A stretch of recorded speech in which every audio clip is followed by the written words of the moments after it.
Malaysia merupakan bumi yang bertuah kerana kaya dengan kepelbagaian biodiversiti.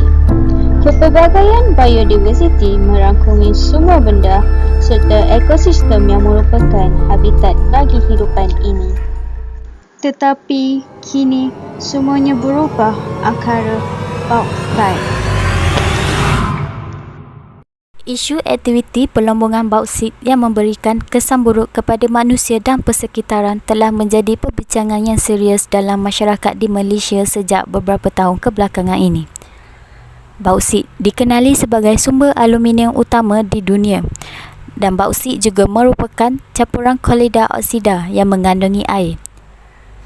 Bauksit terbentuk secara semula jadi sebagai bahan heterogenes yang mengandungi satu atau lebih kandungan alumina hidroksida, silika, oksida besi, titanium, alumina silikat dan bendasin lain yang hadir di dalam jumlah yang sedikit. Mineral-mineral utama bagi bauksit adalah gipsit, bohemit dan despor.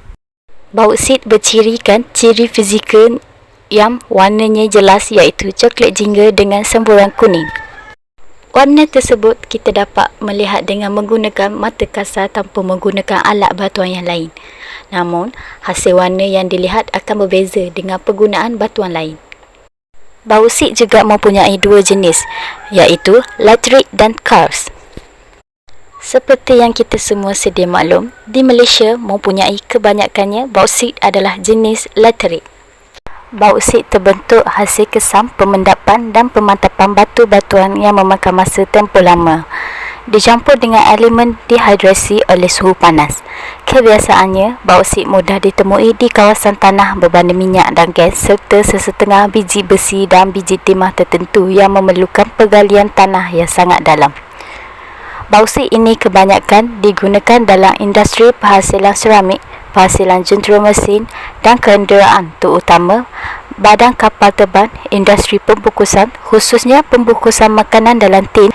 Bauksit juga dikatakan mampu bertahan pada suhu ringan dan pembakaran yang sangat tinggi. Selain itu, digunakan dalam bahan kimia untuk menyahkan kotoran berupa minyak, gas nitrogen dan sulfur.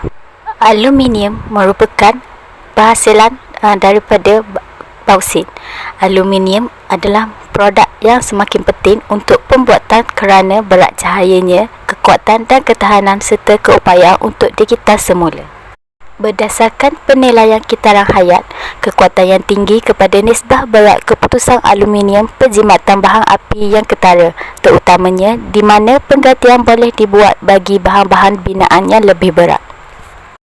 Walau bagaimanapun, aluminium adalah sangat penting dalam industri dan kehidupan harian. Ianya boleh digantikan dengan komoditi lain jika perlu. Secara umumnya, seperti aktiviti pelombongan yang lain, bauksit juga mengandungi habuk dan debuan tanah. Debuan tanah ini boleh terbebas bukan sahaja di udara, namun boleh terkumpul di mana-mana dan melekat pada permukaan jalan, pakaian mahupun kenderaan yang digunakan oleh penduduk setempat.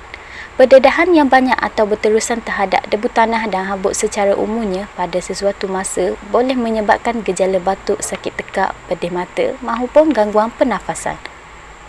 Pendedahan berlebihan kepada kandungan di dalam bauksit juga dikatakan boleh memudaratkan kesihatan, di mana kesannya adalah sakit dan kemerahan hidung, batuk, sakit dan kemerahan pada kulit, serta kulit menggelupas dan kegatalan pada mata. Ekosistem yang tercemar berpotensi besar untuk menghasilkan pendedahan yang membawa kepada kesan lasun atau kesan jangka panjang terhadap kesihatan penduduk setempat. Pelbagai masalah kesihatan telah dilaporkan sejak kegiatan ini berkembang. Aktiviti penggorekan tanah dan pelombongan sememangnya akan membebaskan debu dan habuk, sama ada dari segi permukaan dalam tanah ketika aktiviti penggorekan dijalankan mahupun ketika proses pengangkutan dan pemindahan dari tapak pelombongan kepada pelabuhan atau pusat pengumpulan. Bauksit bahan di mana peraturan baharu akan diperkenalkan serta SOP baharu aktiviti pelombongan bauksit berkuat kuasa hari ini merupakan akta yang digunakan bagi pelombongan bauksit ini.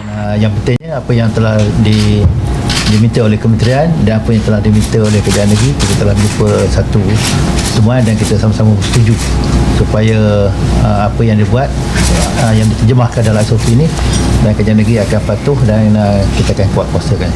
Akta Kualiti Alam Sekeliling 1974 iaitu Akta 127 di mana alam sekeliling dilindungi oleh akta ini.